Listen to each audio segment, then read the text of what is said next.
Mari buka Alkitab. Kisah Para Rasul pasalnya yang kelima, ayat 12 sampai 18. Tanda-tanda dan mujizat-mujizat. Dan oleh rasul-rasul diadakan banyak tanda dan mujizat di antara orang banyak. Semua orang percaya selalu berkumpul di Serambi Salomo dalam persekutuan yang erat. 13, saudara mulai.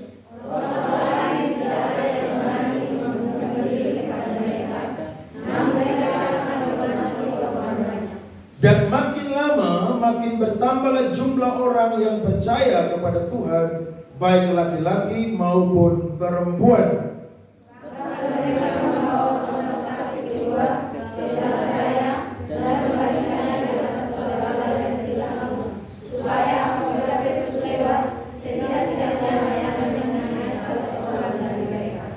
Dan juga orang banyak dari kota-kota di sekitar Yerusalem datang berduyun-duyun serta membawa orang-orang yang sakit dan orang-orang yang diganggu roh jahat. Sama-sama. Dan mereka semua disembuhkan. Tepuk tangan saudara-saudara.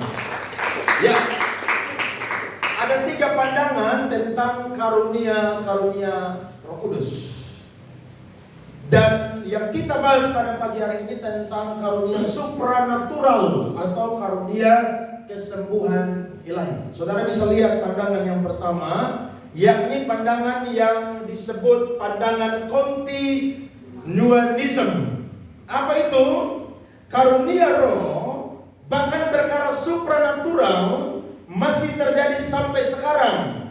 Bahkan perkara supranatural itu bisa terjadi setiap hari. Nah, pandangan ini dipegang oleh gereja-gereja Pentakosta dan Karismatik. Jadi sampai hari ini, bahkan setiap hari, mujizat, bahkan kesembuhan masih terjadi bagi gereja dan orang percaya. Itu pandangan yang pertama. Pandangan yang kedua, saudara, disebut sensasionisme. Apa itu? Karunia roh dan perkara supranatural tidak berlaku lagi, sebab Alkitab telah selesai ditulis dan disahkan. Mujizat hanya terjadi di 3 masa berbeda, yaitu zaman Musa, yakni menandakan Taurat itu diberikan. Zaman Elia dan Elisa menandakan zaman nabi-nabi dimulai. Kemudian yang ketiga, Yesus dan murid-murid zaman Rasul dimulai. Nah, pandangan ini dipegang oleh orang-orang dari haluan Injili atau Imam. Tapi ada pandangan yang ketiga juga dari seorang saudara-saudara yang bernama Abraham Kuyper. Dia seorang pejabat di negara Belanda. Dia juga seorang perdana menteri, bahkan seorang pemikir dan teolog. Dia pernah berkata begini, kita harus membedakan antara karunia mujizat dengan mujizat itu sendiri. Kita harus bedakan antara karunia kesembuhan dengan kesembuhan itu sendiri. Pandangan ini berkata, 9 karunia roh sudah berhenti, tetapi karya Allah atau manifestasinya masih tetap berlaku. Jadi karunia roh itu tidak ada lagi, tapi manifestasi dari karya Roh Kudus itu masih terjadi. Karena Tuhan bisa membuat mujizat dan kesembuhan dan lain-lain untuk apa, saudara-saudara? Menolong seseorang. Saudara pilih yang mana? Pilih yang kontinuanisme, pilih yang sensasionisme, atau pilih yang moderat?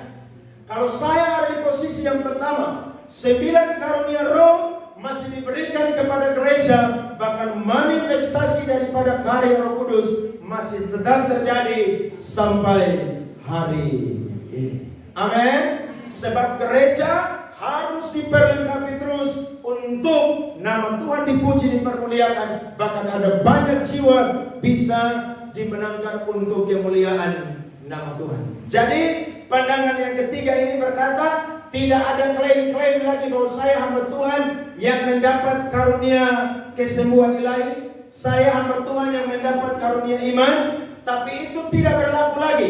Tapi perkara-perkara supernatural atau 9 karunia rohani itu tidak ada lagi. Sedangkan yang supernatural itu masih tetap terjadi. Saudara percaya Tuhan masih bekerja sampai hari ini? Saya percaya Tuhan masih bekerja sampai hari ini. Buktinya kita semua masih hidup, masih diberkati karena Tuhan yang tolong kita. Gereja masih bisa jalan sampai hari ini karena Tuhan yang menyertai dan juga menolong. Nah, saya catat saudara-saudara, mengapa karunia kesembuhan ilahi ini penting sehingga masuk dalam salah satu daftar 9 karunia roh. Alkitab mencatat bahwa orang-orang Yahudi, mereka punya pemikiran itu sejak zaman perjanjian lama sampai zaman perjanjian baru. Mereka selalu percaya dan selalu menghubungkan antara orang yang sakit dengan dosa. Jika seseorang sakit, maka pasti ada dosa di dalam dirinya. Siapa yang suka berpandangan demikian? Dia disakiti tidak sembuh-sembuh, pasti ada dosa di dalam hidupnya. Pernah? Pasti kita pun juga pernah. Nah, Alkitab mencatat dalam Yakobus pasal 5 ayat 14 sampai 16. Ini masih terjadi pada zaman perjanjian baru. Saudara perhatikan firman Tuhan, Yakobus pasal 5 ayat 14 sampai 16. Kalau ada seorang di antara kamu yang sakit, baiklah ia memanggil para penatua jemaat supaya mereka mendoakan dia serta mengolesnya dengan minyak dalam nama Tuhan. 15. Dan doa yang lain dari iman akan menyelamatkan orang sakit itu dan Tuhan akan membangunkan dia. Perhatikan, dan jika ia telah berbuat dosa, maka dosanya apa? Akan diampuni. 16a, firman Tuhan berkata, karena itu hendaklah kamu saling mengaku dosamu dan saling mendoakan supaya kamu sembuh. Ini pemikiran orang-orang Yahudi masih ada pada zaman perjanjian baru. Jadi kalau ada yang sakit-sakit tidak sembuh, maka pasti ada dosa. Begitu ya. Jadi kalau ada yang sakit-sakit tidak sembuh, saudara bilang, ayo ngaku dosa, ngaku dosa, ngaku dosa. Tapi saya mau berkata, tidak selalu demikian juga. Sebab Allah akan menyatakan kemuliaannya di balik sakit penyakit yang saya dan saudara alami. Amin. Pernah ingat kisah seorang anak yang lahir dalam keadaan yang buta?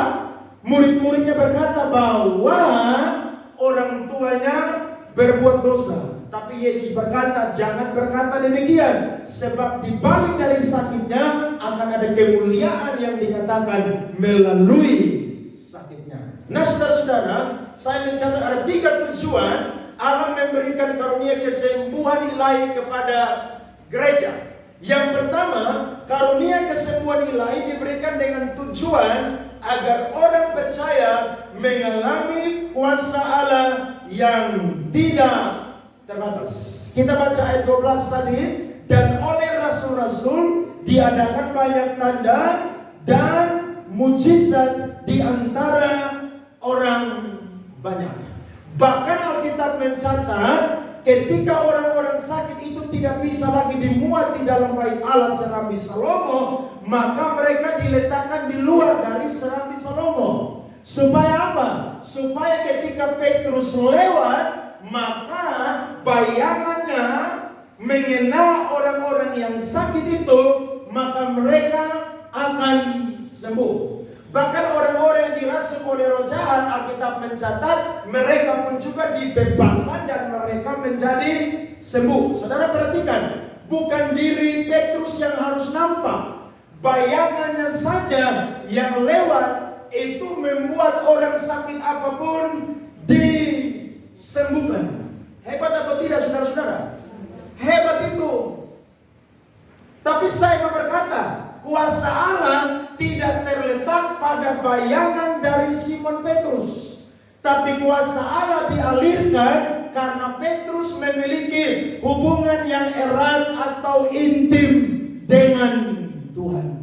Saudara lihat ayat 12b bilang di sana, semua orang percaya selalu berkumpul di Serambi Salomo dalam persekutuan yang erat. Mereka buat apa di sana? Doa di sana. Di mana 2-3 orang benar berkumpul, di situ Tuhan ada. Di mana 2-3 orang berdosa ada, di situ gosip ada. Betul? Kalau orang benar kumpul 2-3 orang, pasti firman Tuhan ada di sana, doa ada di sana, Allah ada di sana. Tapi kalau orang berdosa yang kumpul, pasti gosip ada di sana. Yang suka gosip-gosip harus berubah. Amin. Ketika kumpul sharing firman, ayo kita doa dong, doa buat pelayanan, ayo doa untuk hamba-hamba Tuhan. Petrus bisa dipakai, saudara, bayangannya mengenai orang-orang yang sakit, orang-orang yang dirasuki oleh roh jahat. Mereka sembuh bukan karena bayangannya, tapi karena ada kuasa Tuhan dalam kehidupan Petrus. Bagaimana dia bisa dapat kuasa? Dia bayar harga setiap hari berdoa dengan Tuhan. Saya berkata, fondasi hidup orang Kristen, fondasi pelayanan orang Kristen adalah doa. Doa. Petrus siapa sih? Buta huruf. Petrus siapa sih? Bodoh. Nelayan ikan dari Galilea. Bahkan dia pernah menyangkal Yesus. Tapi saudara lihat, ketika mereka berdoa di loteng Yerusalem, Roh Kudus dicurahkan, Petrus menjadi orang yang tampil beda. Jadi pujian penyembahan, firman Tuhan, apapun juga akan berkuasa ketika saya dan saudara punya hubungan yang erat dengan Tuhan. Amin. Doa itu sangat penting. Doa itu seringkali kita dengar artinya nafas hidup orang Kristen. Ada satu hamba Tuhan namanya Maurice Cerullo. Dia pergi KKR di India. Tapi sebelum dia pergi, dia utus anaknya laki-laki bersama dengan timnya. Dia turun terlebih dahulu untuk bawa barang-barang yang dipakai di sana. Ketika dia sampai di bandara, maka anak-anaknya dan timnya menjemput dia. Ketika mereka menjemput dia, dia lihat anaknya sakit. Dan semua timnya dia sakit habis di India. Dia bertanya kepada Tuhan, Tuhan, kenapa mereka sakit? Tuhan bilang begini, orang India menyembah 330 juta dewa. Berapa saudara? 330 juta dewa. Itu setan semua. Terus dia tanya, Tuhan, bagaimana saya bisa kalahkan ini 330 juta dewa yang punya kuasa yang besar di ini negara? Tuhan bilang, panggil semua timmu dan anakmu masuk kamar hotel, doa di situ. Mereka doa, saudara, hotel saudara kedengaran ribut. Tapi mereka tahu bahwa Maurice Cerullo dan timnya dan anaknya ada di situ. Maka mereka menginformasikan kepada orang-orang di hotel bahwa mereka sedang berdoa. Mereka doa, saudara, sebelum KKR mereka harus sembuh, bahkan mujizat bisa terjadi. Dan betul saudara, ketika mereka berdoa, mereka sembuh. Bahkan ketika mereka KKR, saudara, ada 50.000 orang India yang bertobat, saudara-saudara. Tepuk tangan kepada Tuhan, saudara-saudara. Kenapa? Karena kuasa dari doa. Jadi kalau kita tidak punya hubungan yang erat dengan Tuhan, tidak punya hubungan yang intim dengan Tuhan, doa kita tuh hanya kata-kata yang basa-basi. Saudara tahu basa-basi? Hanya sekedar ngomong aja tapi tidak ada kuasa. Tapi kalau kita bayar harga, maka saya percaya doa kita, kata-kata kita penuh dengan kuasa. Amin. Makanya saudara jangan sok sibuk. Kalau ada waktu, doa dengan Tuhan. Saya tahu saudara-saudara bukan pendeta, pekerja, anak kuliah, anak sekolah. Tapi saya mau berkata, punya kerinduan yang bangun hubungan yang dekat dengan Tuhan. Sebab Petrus bisa dipakai oleh Tuhan karena dia punya hubungan yang intim, yang erat dengan Tuhan. Kita semua bisa dipakai oleh Tuhan. Amin. Siapa yang mau dipakai oleh Tuhan dengan karunia seperti Rasul Petrus? Saya mau, saudara pun juga harus mau. Saya jelaskan secara umum. Yang pertama, semua orang Kristen ketika percaya kepada Yesus Kristus dan dipenuhi oleh Roh Kudus, mereka minimal diberikan satu karunia rohani. Minimal satu. Satu aja kadang-kadang udah berat, apalagi 2, 3 dan sebanyak itu. Tapi ketika kita dapat satu tujuannya, supaya Tuhan tahu atau menempatkan kita di gereja atau pelayanan, kita ada di posisi yang tepat. Nah, kalau saya dan saudara menjadi orang-orang yang percaya, salah satu karunia yang Allah berikan juga adalah karunia kesembuhan ilahi. Mari kita lihat Markus 16 ayat 16 sampai 18. Firman Tuhan berkata, Markus 16 ayat 16 sampai 18. Siapa yang percaya dan dibaptis akan diselamatkan. Tetapi siapa yang tidak percaya akan dihukum. Tanda orang yang percaya, tanda awal orang yang bertobat adalah dia memberi diri dibaptis, mengaku Yesus adalah Tuhan dan Juru Selamat. Ketika dia bertobat, apa yang terjadi? Firman Tuhan berkata, tanda-tanda ini akan menyertai orang-orang yang percaya. Mereka akan mengusir setan-setan demi namaku. Mereka akan berbicara dalam bahasa-bahasa yang baru bagi mereka atau bahasa roh. Mereka akan memegang ular dan sekalipun mereka minum racun maut, mereka tidak akan mendapat celaka. Sama-sama baca. Mereka akan meletakkan tangannya atas orang sakit dan orang itu akan apa? Sembuh. Secara umum, saudara dan saya bisa mendoakan orang dan orang sakit tersebut bisa sembuh. Ada amin? Saudara percaya? Jadi kalau ada yang kerasukan di kampus, jangan telepon saya. Terlambat. Saudara kuliah di Poltek, saya tinggal di Alang. Saya sampai orang meninggal di sana. Kalau ada saudara di situ, doakan dia. Ya. Tumpang tangan, usir itu setan. Kalau saudara yakin saudara sudah bertobat, saudara sudah punya Roh Kudus, lakukan itu. Tapi kalau saudara yakin saudara belum bertobat dan yakin Roh Kudus belum ada dalam kehidupan saya dan saudara, jangan coba-coba. Seperti anak-anak Imam Skewa, bantu Rasul Paulus usir setan di Efesus. Nah, dia tidak tahu bahwa di Efesus setan terlalu banyak di sana. Setan bilang begini, Yesus aku kenal, Paulus aku tahu, bosom siapa? Jadi saya dan saudara hati-hati.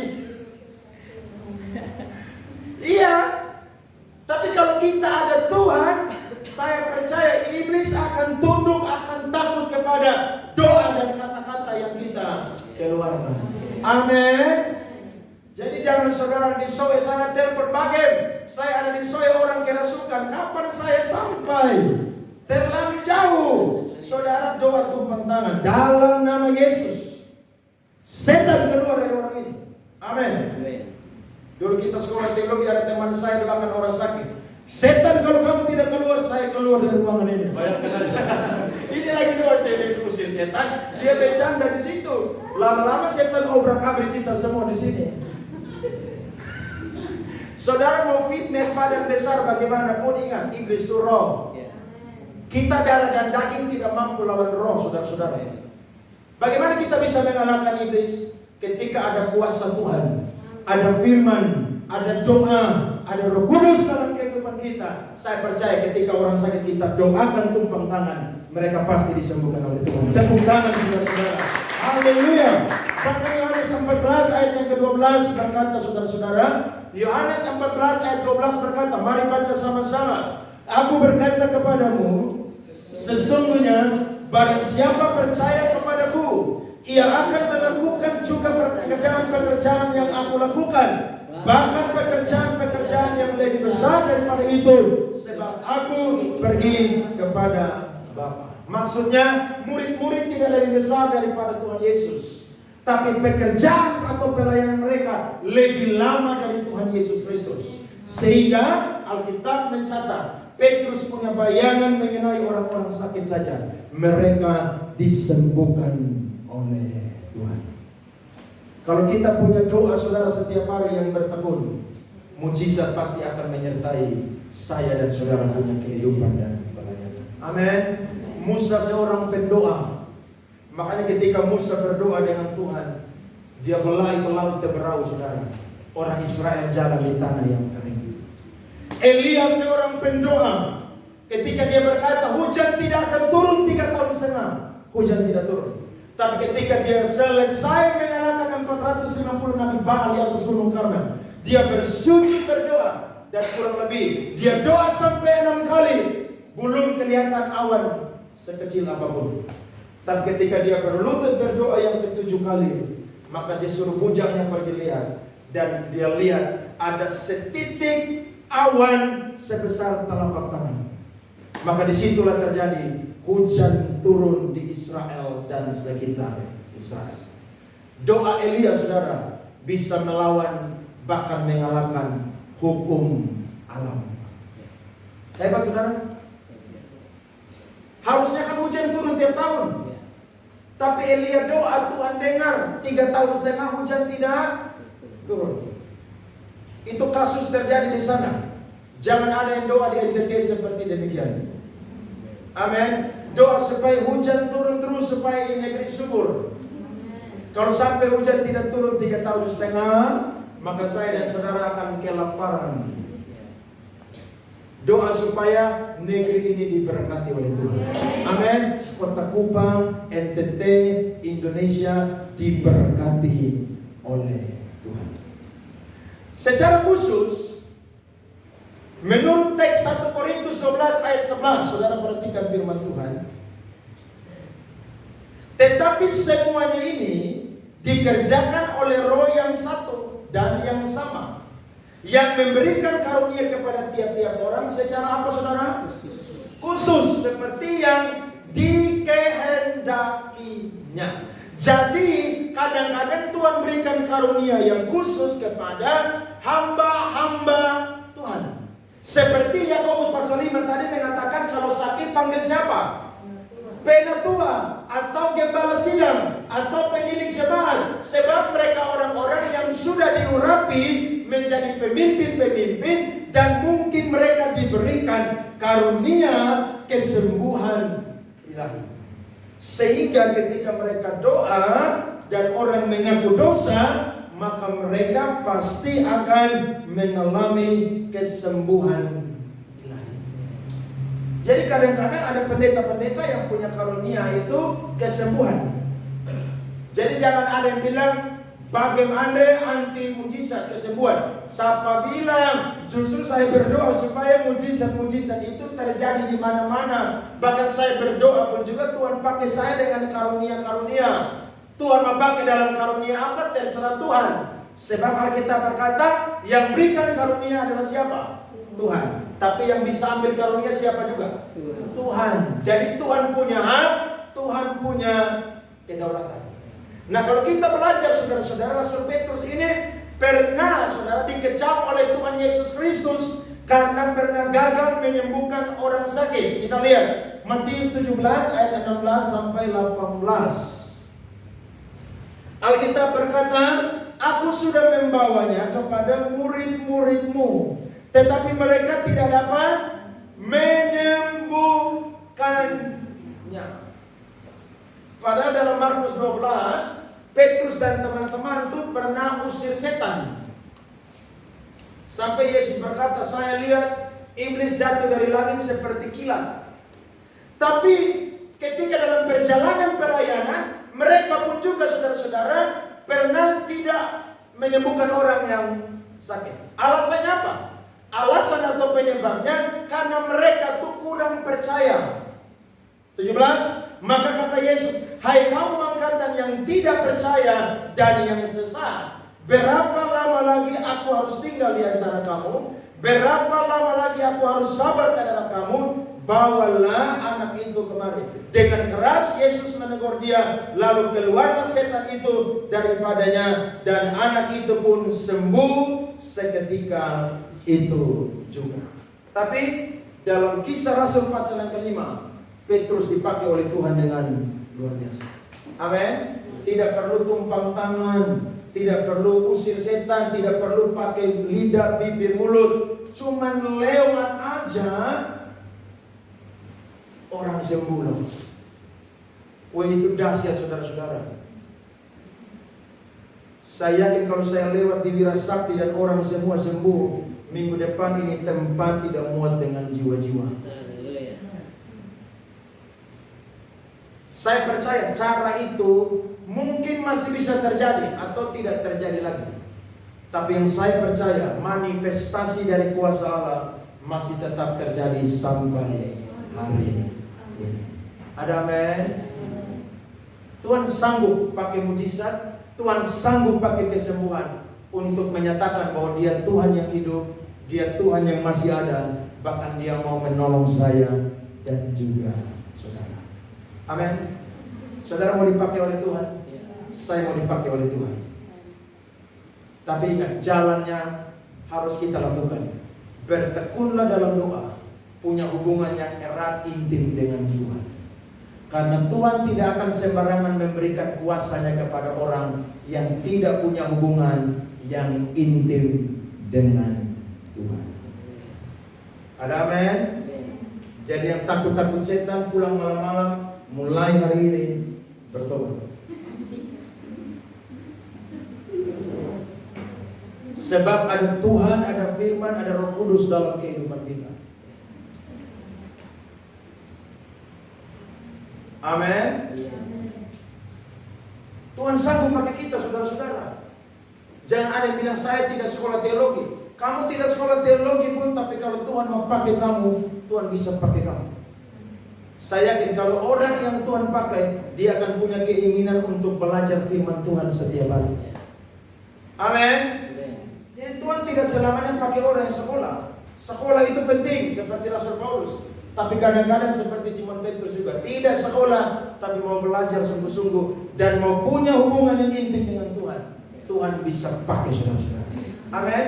Saya jadi pendeta semua 7 tahun, banyak doakan orang, banyak yang mati juga, tapi banyak yang sembuh juga.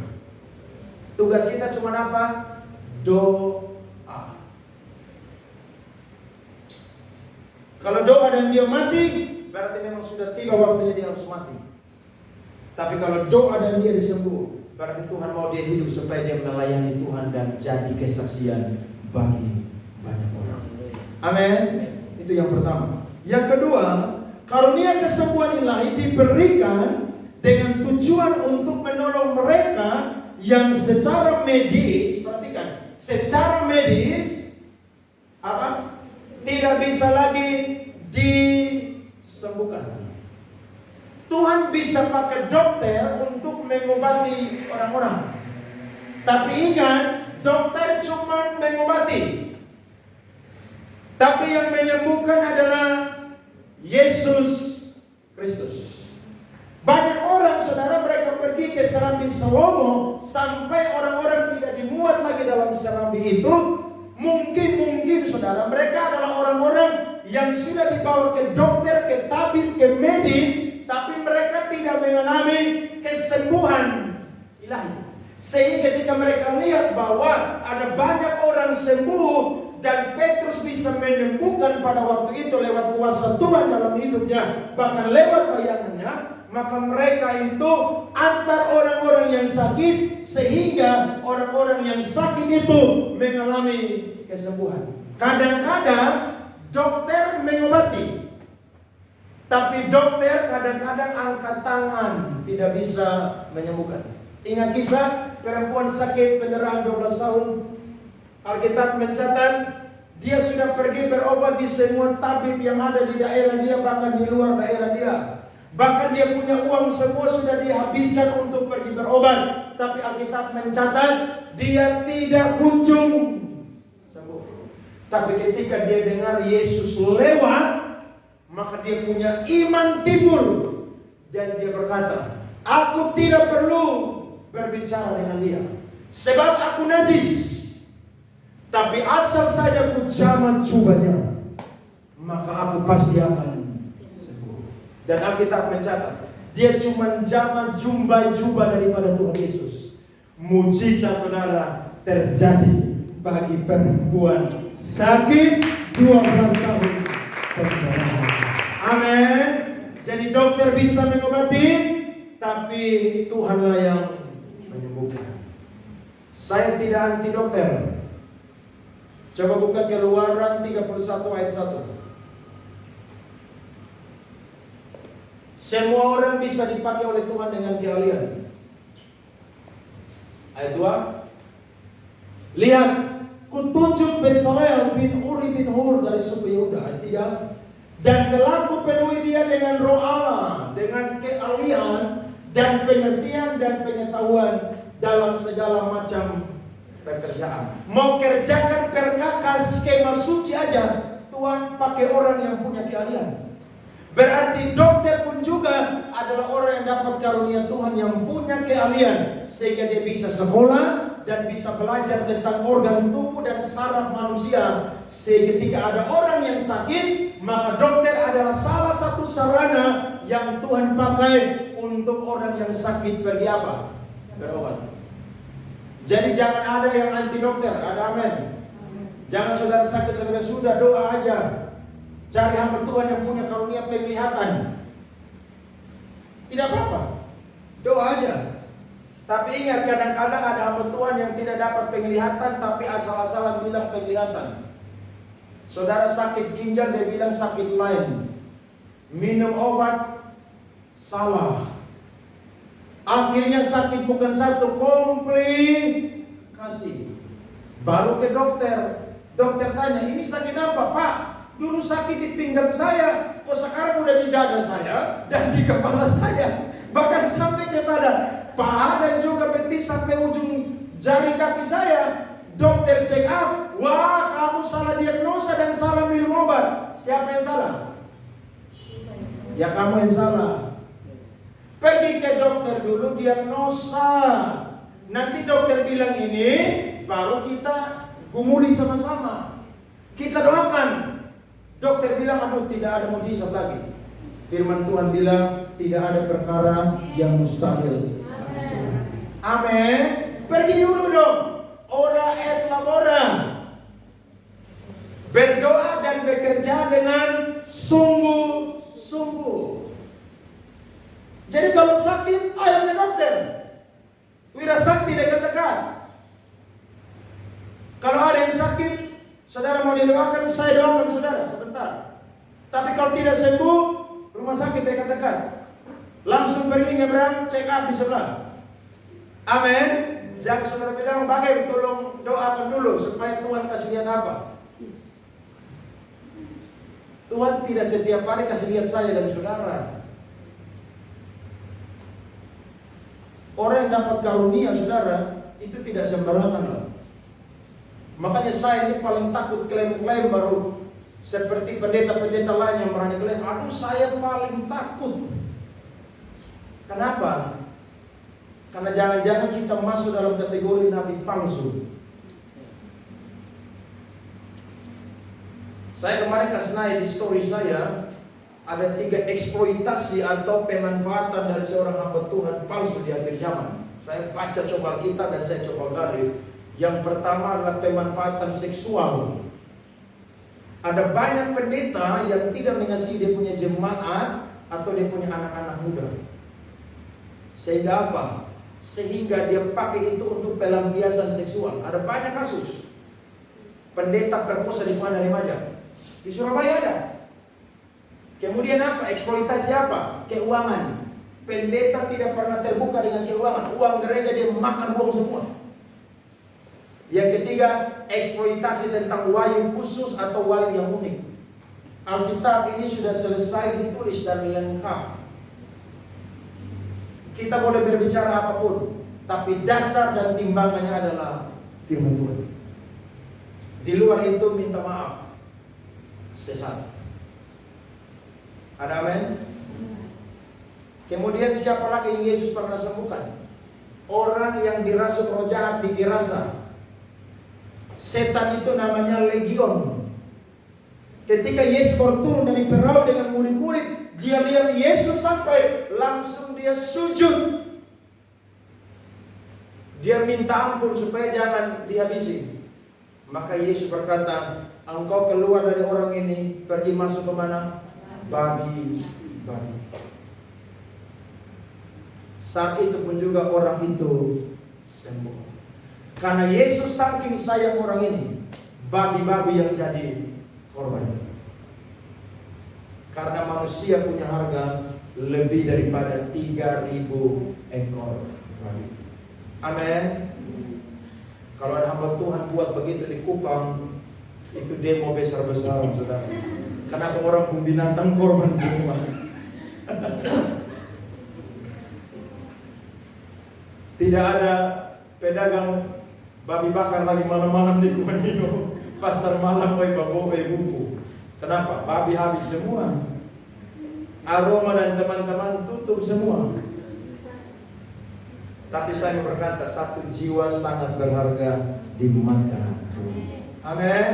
Ketika medis menolak, masih ada mujizat bagi Tuhan. Ke dokter. Tapi Tuhan pakai kita salah satu tujuannya supaya menolong orang-orang yang secara medis tidak bisa ditolong lagi. Tapi kita doakan mereka dan mereka bisa mengalami mujizat kesembuhan ilahi. Yang ketiga, karunia kesembuhan ilahi diberikan dengan tujuan menyembuhkan mereka yang sakit disebabkan oleh kuasa kegelapan. Nah, sakit yang pertama sakit medis. Sakit yang kedua ini karena kuasa kegelapan. Orang Kupang bilang dia sakit karena suanggi. Ada yang pernah kena suanggi di sini?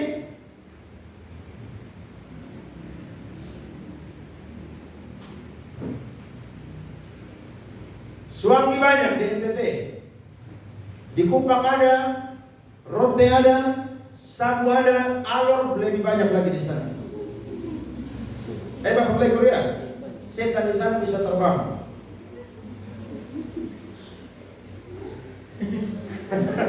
Bisa. Semau banyak, Amfoang banyak, Malaka banyak, Belu banyak, semua banyak habis. Nah, kadang-kadang ada orang sakit bukan karena sakit medis, tapi sakit memang karena iblis yang santet atau dukun yang santet atau orang kena suanggi. Nah, Tuhan mau pakai kita supaya orang-orang yang kena sakit karena kuasa kegelapan, mereka ini bisa dibebaskan. Seperti Petrus yang ketika dia lewat bayangan yang kena orang banyak sakit, itu sembuh. Jadi kalau ada orang yang berdiagnosa di dokter dan tidak ada penyakit padahal dia sakit, berarti kesimpulannya dia sakit bukan karena organ tubuh atau medis, dia sakit karena ada kuasa kegelapan. Orang percaya tidak bisa disantet. Orang yang punya Tuhan, punya Roh Kudus tidak bisa dikanasuangi. Jadi jangan ada saudara yang sakit sedikit bilang orang suangi sama saudara. Saudara terlalu lebih apa ke orang suangi? Amin. Tapi saya mau berkata, kalau Tuhan izinkan saya dan saudara, maka iblis punya tangan akan bisa menyentuh saya dan saudara. Seperti Ayub yang diizinkan oleh Allah, seperti iblis yang diizinkan oleh Allah untuk menyentuh Ayub punya tubuh, bahkan segala harta miliknya. Tapi saya mau bilang, di balik semuanya itu ada kemuliaan Tuhan yang akan dinyatakan. Tuhan pakai kita supaya ada orang yang kerasukan, ada orang yang jahat mengalami kesembuhan.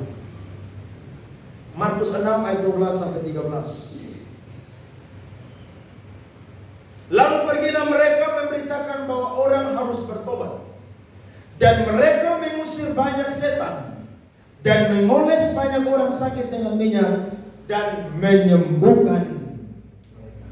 Tuhan kasih kuasa kepada kita orang percaya untuk membebaskan orang-orang yang dirasuk oleh roh jahat. Jadi kalau saya dan saudara masih takut setan, jangan coba-coba usir orang yang dirasuk oleh setan. Jangan coba-coba. Tapi kalau kita yakin saudara dan saya kita sudah dipenuhi oleh Tuhan dan kita sudah menang atas iblis, maka kalau ada orang yang dirasuk oleh roh jahat, ayo kita doakan supaya apa? Mengalami kesembuhan. Saya pernah pelayanan orang yang kerasukan. Saudara, 4 orang pegang dia tidak akan bisa. Jangankan orang yang kerasukan deh. Orang yang kena gigit anjing rabies sekarang aja orang pegang susah loh. Jadi untuk sementara waktu saudara-saudara suka makan RW, stop tahan. Pemerintah menghimbau karena ketika saya dan saudara makan anjing yang rabies, makan kena gigit, saudara akan merontak, itu tidak ada orang bisa tahan. Itu mengerikan saudara-saudara. Nah iblis pun juga saudara ketika rasuk seseorang, itu orang saudara akan lebih kuat dari siapapun juga.